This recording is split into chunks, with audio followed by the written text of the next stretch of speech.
আসসালামু আলাইকুম প্রিয় দর্শক, বৃহস্পতিবার রাতে ঢাকা বিশ্ববিদ্যালয়ের সিন্ডিকেটে একটা মিটিং হয়, একটা জরুরি সভা ছিল তাদের। আপনারা জানেন যে এর আগের দিন মানে বুধবার রাতে ঢাকা বিশ্ববিদ্যালয়ের FH হলে একজন লোককে মোবাইল চোর সন্দেহে পিটিয়ে মেরে ফেলা হয়েছিল। সেই ঘটনাটা এই ধরনের একটা মিটিংকে আসলে আমার মনে হয় ত্বরান্বিত করেছে এই কারণে মিটিংয়ে যে সিদ্ধান্তটা হয়েছে সেই সিদ্ধান্তটা নিয়ে অনেক দিন ধরে বেশ আলোচনা চলছিল। সেই সিদ্ধান্তটা হলো ঢাকা বিশ্ববিদ্যালয় ক্যাম্পাসে ছাত্র শিক্ষকের রাজনীতি চলবে কি চলবে না।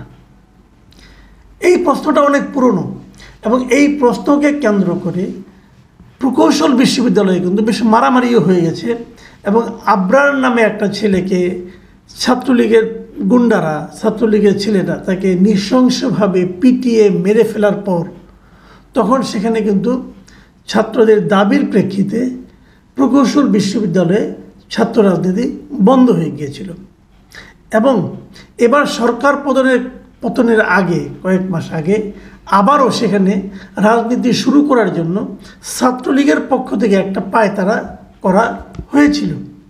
তো এই বিষয়গুলো মোটামুটি আলোচিত। এখন এরই প্রেক্ষিতে ঢাকা ইউনিভার্সিটিতে কী হবে, এখানে কি ছাত্র রাজনীতি চলবে? এখন ঢাকা ইউনিভার্সিটির বিষয়টা বেশি গুরুত্বপূর্ণ এই কারণে ঢাকা ইউনিভার্সিটিতে কী সিদ্ধান্ত হয় এবং এই সিদ্ধান্তের পর এর কারণে কি ফল দাঁড়ায়, ইতিবাচক না নেতিবাচক, তার উপর নির্ভর করে কিন্তু দেশের অন্যান্য বিশ্ববিদ্যালয় এবং অন্যান্য শিক্ষা প্রতিষ্ঠানে একটা প্রভাব পড়তে পারে। এরই প্রেক্ষিতে কালকে মিটিংটা ছিল খুবই গুরুত্বপূর্ণ এবং সেই মিটিংয়ে সিন্ডিকেটের 17 জন সদস্যের মধ্যে 15 জন উপস্থিত ছিলেন এবং এই 15 সদস্যের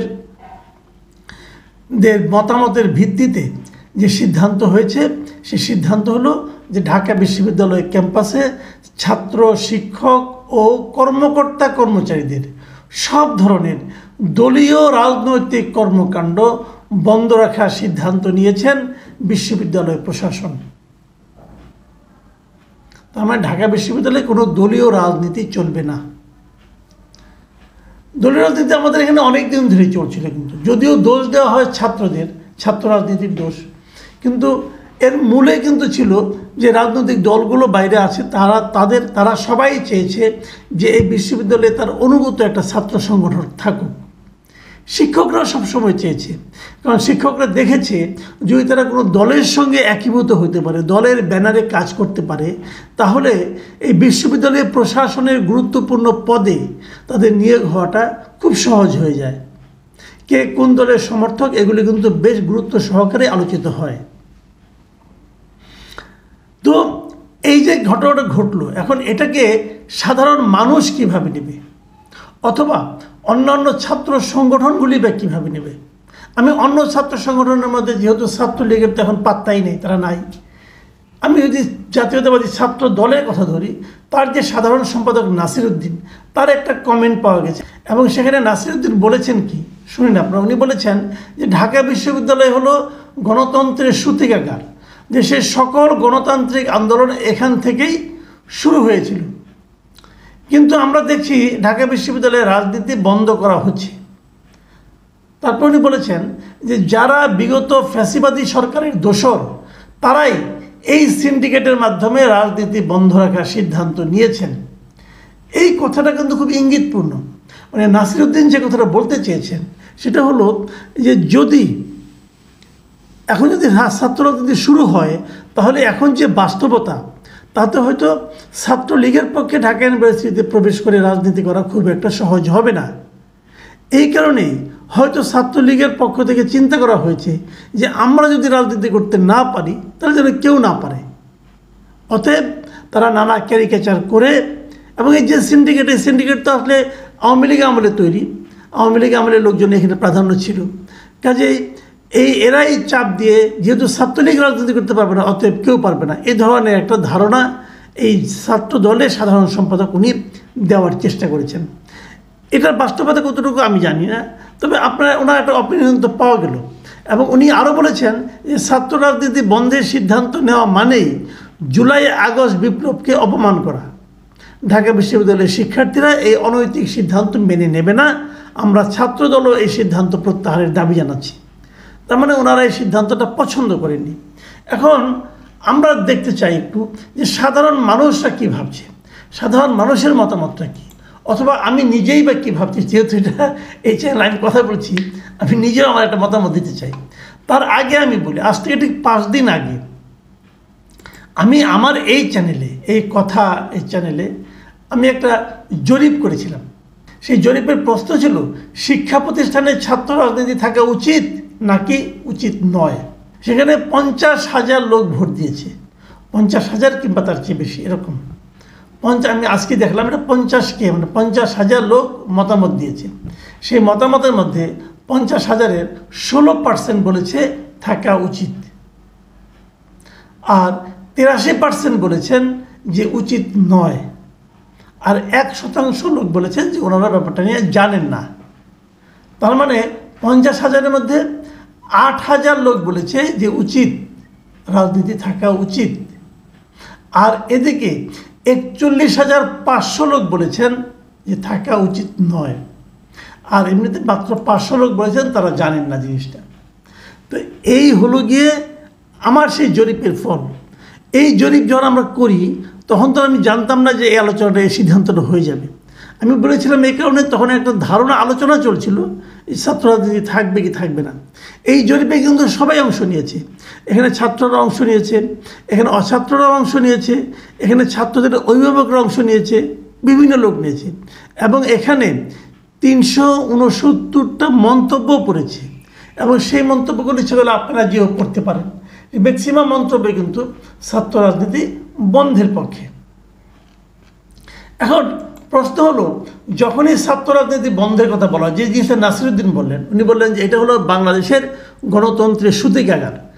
এই কথাটা ঠিক আছে, আমি মানতে রাজি আছি, অবশ্যই গণতন্ত্রের সূতিকাগার। কিন্তু গণতন্ত্রের সূতিকাগারে গণতান্ত্রিক একটা আন্দোলন গড়ে তোলার জন্য ছাত্র রাজনীতিই করতে হবে, তার গ্যারান্টি কোথায়, তার বাধ্যবাধকতা কোথায়? আমি একটা এক্সাম্পল দিয়ে বলি। গত কয়েক বছরের মধ্যে ঢাকায় ছাত্রদের মধ্যে সবচেয়ে বড় যে দুটো আন্দোলন হয়েছে, দুটোই ছিল কোটা আন্দোলন, মানে কোটা বিরোধী আন্দোলন। একটা হয়েছিল 2018 সালে, আর একটা হয়েছে এবার 2024 সালে।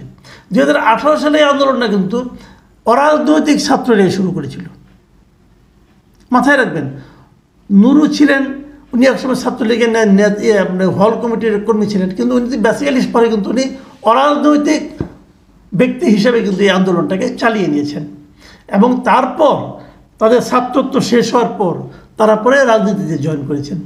কিন্তু এই আন্দোলনটার চালিকা শক্তি এবং এই আন্দোলনটা শুরু করার যে উদ্যোক্তা, দুই জায়গায় কিন্তু অরাজনৈতিক ছাত্রই আছে। আরেকটা হলো এবারে যে আন্দোলনটা পরবর্তী সময়ে সরকার পতনের আন্দোলনে রূপান্তরিত হয়েছিল, এই আন্দোলনটা কিন্তু অরাজনৈতিকভাবে শুরু হয়েছিল। এই আন্দোলন যখন তুঙ্গে, তখন কিন্তু কোনো ছাত্র সংগঠন এই আন্দোলনের মাহাত্ম্য বুঝতেই পারেননি, এই আন্দোলনটাকে ধরতেই পারেননি যে আন্দোলনটা কোথায় যেতে পারে।